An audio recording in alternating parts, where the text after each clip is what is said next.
जय हिंद दोस्तों। इस वीडियो में आपके लिए हिंदी ग्रामर का सबसे महत्वपूर्ण टॉपिक संधि और समास दोनों को पहचानने की बहुत ही शानदार ट्रिक बताने वाला हूं, जो कि आपकी परीक्षा में बहुत काम आने वाले हैं। तो ध्यान से देखना, आप इसी वीडियो में पहचानना सीख जाएंगे। तो देखिए, हम सबसे पहले बात करते हैं जो संधि होती है वो कितनी होती है। 5 संधि होती है। ठीक है, पांचों के नाम आपको पता होगा, डिटेल में मैं पहले भी पढ़ा चुका हूँ। सभी की लिंक नीचे डिस्क्रिप्शन में चेक कर लेना। इसमें सिर्फ मैं ट्रिक बताऊंगा जिससे कि आप परीक्षा में बहुत इजीली पहचान पाएं। तो सबसे पहले स्वर संधि की बात करें। स्वर संधि के कितने प्रकार होते हैं दोस्तों? स्वर संधि के 5 प्रकार होते हैं। कौन सी? दीर्घ संधि, गुण संधि, वृद्धि, यण और अयादि संधि।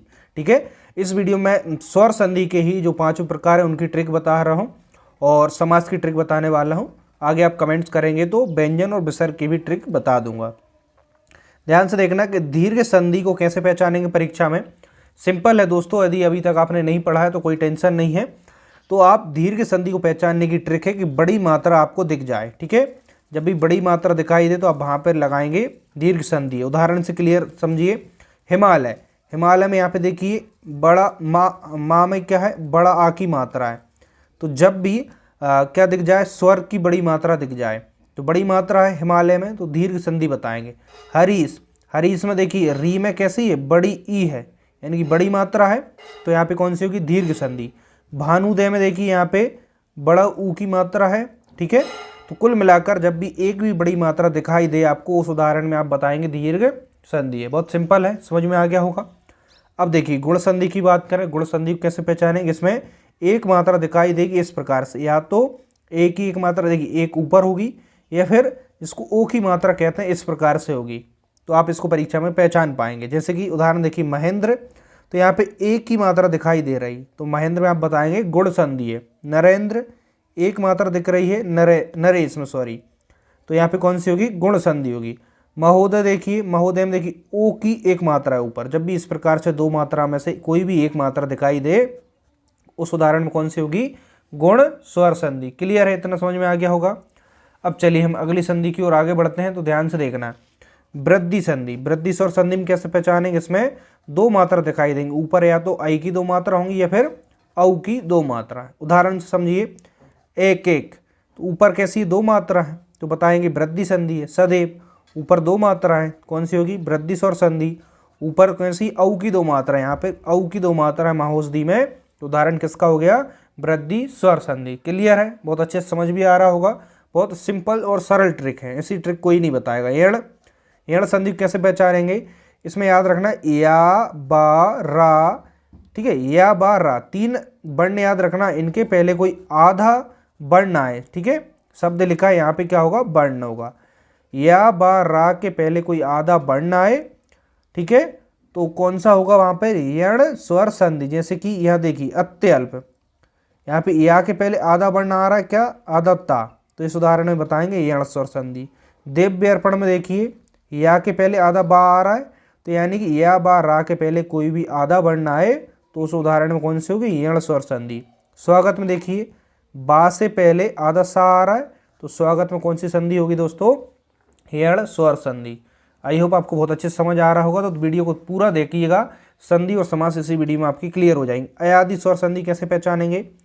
इसको पहचानने की ट्रिक है कि ए आई, ठीक है, ओ औ की मात्रा नहीं आती। इसके उदाहरण में ए आई ओ औ की मात्रा नहीं आएगी और अधिकतम 3 अक्षर या 3 वर्ण का शब्द होगा। जैसे कि नयन, कोई मात्रा नहीं है इसमें, ठीक है, और 3 वर्ण का अधिकतम शब्द है, तो नयन में कौन सी होगी? अयादि संधि। नायक, देखिए कोई भी मात्रा नहीं है और अधिकतम 3 वर्ण का शब्द है, अयादि स्वर संधि। पवन, कोई मात्रा नहीं, 3 वर्ण का शब्द, कुल मिलाकर इसमें 3 वर्ण के शब्द आएंगे और कौन सा होगा? अयादि स्वर संधि। पावक, कोई मात्रा नहीं और 3 वर्ण का शब्द, कौन सा होगा दोस्तों? अयादि स्वर संधि। क्लियर है? संधि पहचानना आप सीख गए होंगे, बहुत सिंपल है।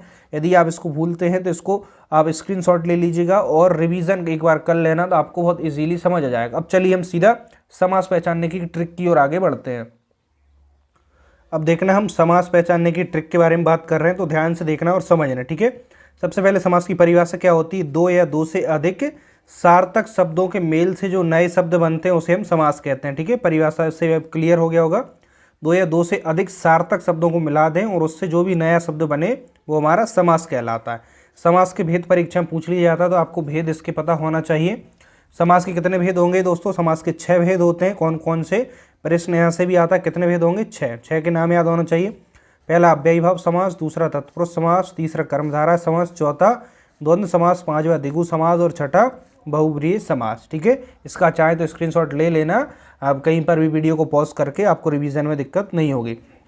अब इसका जो पहला उदाहरण है वो समझते हैं, पहला समास है उसको ध्यान से समझिएगा, क्लियर आपको समझ आएगा।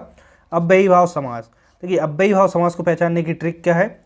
नाम से क्लियर है, अव्यय यानी कि इसके प्रारंभ में उपसर्ग लगा होता है। उपसर्ग क्या होते हैं? जैसे कि यथा, आ, भर, अनु, निर, प्रा, प्रति, ये उपसर्ग कहलाते हैं, इनको अव्यय भी कहते हैं।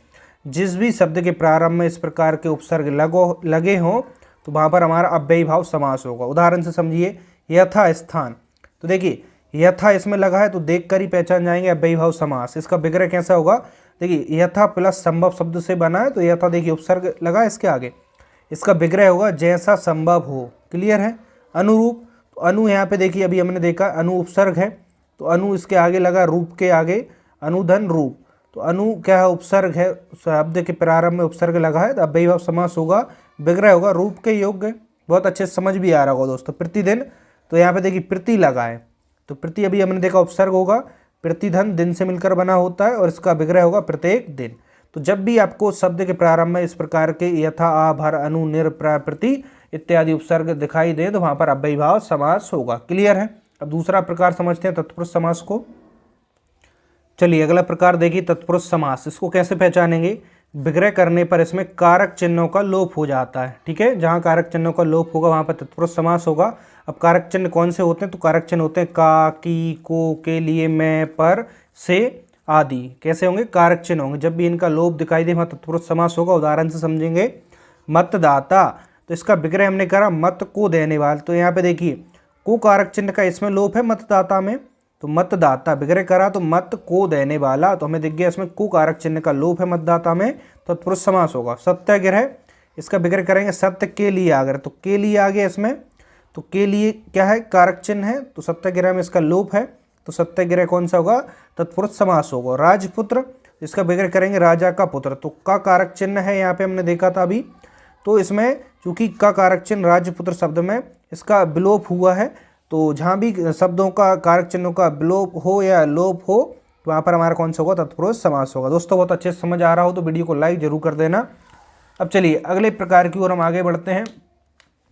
अगला है हमारा कौन सा? तीसरा, कर्मधारय समास। कर्मधारय समास कैसे पहचानेंगे? बहुत सिंपल है। प्रथम पद जो होता है वो दूसरे पद की विशेषता बताता है। ठीक है, पहला पद जो होगा दूसरे की विशेषता बताएगा, वहाँ कर्मधारय समास होगा। एक और इसकी पहचानने की बहुत शानदार ट्रिक है कि इसमें हमेशा विग्रह करते समय है जो या फिर के समान शब्द आए, वहाँ पर हमारा कौन सा होगा? कर्मधारय समास होगा। क्लियर है? विग्रह करेंगे तो है जो और के समान आपको ये शब्द जरूर दिखाई देंगे। और बाकी पहचानने की ट्रिक क्या है कि पहला वाला जो पद होगा दूसरे की विशेषता बताएगा। उदाहरण समझेंगे, काली मिर्च, तो काली मिर्च यहाँ पे देखिए काली पहला शब्द और मिर्च दूसरा शब्द है, इसका विग्रह करें तो काली है जो मिर्च। ठीक है, देखिए काली है जो मिर्च, तो है जो आ गया, ये पहला पहचानने की ट्रिक हो गई हमारी, है जो आ गया, कर्मधारय समास पे टिक कर देंगे। अब दूसरा बात करें, काली है जो मिर्च, यानी कि मिर्च की विशेषता बता रहा है पहला वाला शब्द, मिर्च कैसी है? काली है। ठीक है, काली है जो मिर्च, यानी मिर्च कैसी? काली। तो पहला वाला दूसरे की विशेषता बता रहा है मिर्च की, मिर्च कैसी? काली है। नील कमल की बात करें, नील है जो कमल, तो है जो से समझ में आगे कौन सा है? कर्मधारय समास। और पहला पद नीला किसकी विशेषता बता रहा है? कमल की, यानी कमल कैसा है? नीला है। क्लियर है? चंद्रमुखी, चंद्र के समान मुख वाली, तो के समान आ गया, विग्रह करने पर कर्मधारय समास होगा। और इसकी विशेषता देखिए, मुख की विशेषता कैसी हो रही है कि चंद्र के समान, यानी कि उसके मुख की तुलना की जा रही चंद्रमा से, यानी कि उसका मुख बहुत सुंदर है, यानी कि चंद्रमा के जैसा है। ठीक है, तो पहला शब्द चंद्र जो है किसकी विशेषता बता रहा है? मुख की। पहला वाला शब्द यहाँ दूसरे की विशेषता बताए, कर्मधारय समास होगा। है ना सिंपल? चलिए हम आगे और समझते हैं। अब हम आगे बढ़ते हैं, चौथा प्रकार देखते हैं, द्वंद्व समास। द्वंद्व समास कैसे पहचानेंगे दोस्तों?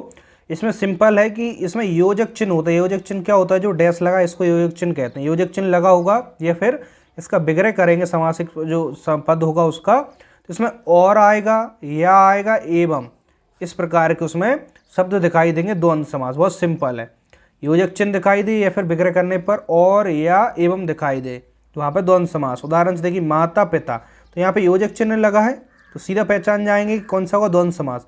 विग्रह करेंगे माता और पिता, तो यहाँ पे और भी आ गया, तो सिंपल है। राम कृष्ण, तो यहाँ पे योजक चिन्ह लगा है और विग्रह कर रहे हैं तो राम और कृष्ण, क्लियर है।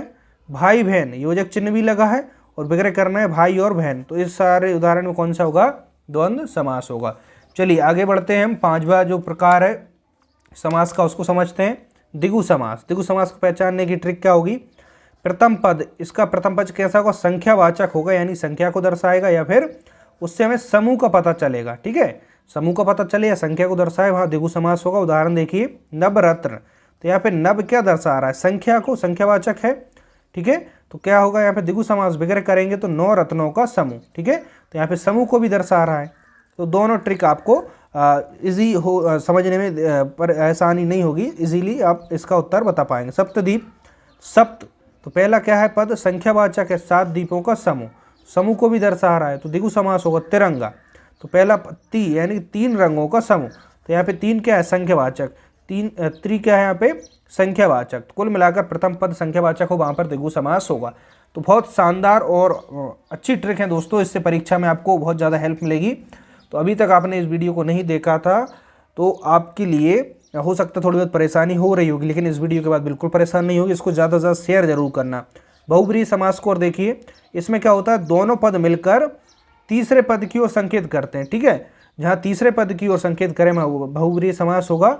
और इसका सिंपल तरीका क्या है, इसमें इसके उदाहरण जितने होते हैं उसमें ज़्यादातर देवी देवताओं के नाम आते हैं, तो वहाँ पर कौन सा होगा दोस्तों, बहुब्रीहि समास होगा।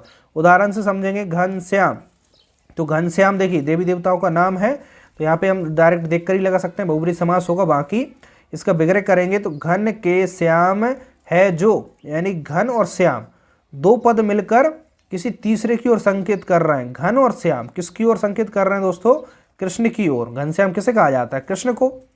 इसका विग्रह करेंगे घन के श्याम, घन के समान श्याम है जो, तो किसके बोध हो रहा है यहाँ पे, हमें श्री कृष्ण का बोध हो रहा है। तो क्लियर है, बहुब्रीहि समास होगा। लंबोदर, तो लंबा और उदर मिलकर किसकी संकेत कर रहे हैं यहाँ पे, गणेश जी, ठीक है। 2 पद मिलकर किसी तीसरे की ओर संकेत कर रहे हैं, वहाँ बहुब्रीहि समास होगा। इसका विग्रह करेंगे, लंबा उदर है जिनका, अर्थात किसको कहा जाता है, लंबोदर, गणेश जी को कहा जाता है। गंगाधर, गंगा को धारण करने वाला अर्थात शिव जी।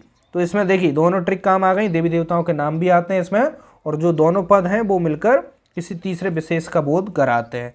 दोस्तों मैंने एक ही वीडियो में आपको संधि यानी स्वर संधि जो 5 प्रकार थे, सबसे कठिन माने जाते हैं, बच्चों को कठिन लगते हैं, और समास, दोनों को मैंने एक ही वीडियो में बहुत शानदार ट्रिक से समझाने की कोशिश की। उम्मीद करता हूँ आपको बहुत अच्छे से समझ भी आया होगा। तो ज़्यादा से ज़्यादा इस वीडियो को लाइक कर दीजिए, शेयर कर दीजिए, और चैनल पहली बार चैनल को सब्सक्राइब कर लीजिए। और वर्ग 3 की वीडियोस या अन्य वीडियोस देखने के लिए नीचे डिस्क्रिप्शन चेक कर लेना, चैनल के प्लेलिस्ट में भी जाइएगा। और आपको नोट्स चाहिए तो टेलीग्राम जल्दी से ज्वाइन कर लीजिएगा, वहाँ से आपको शिक्षक वर्ग 3 के नोट्स मिल जाएंगे, ठीक है दोस्तों। मिलते हैं नेक्स्ट वीडियो में, आज के इतना ही। जय हिंद, वंदे मातरम।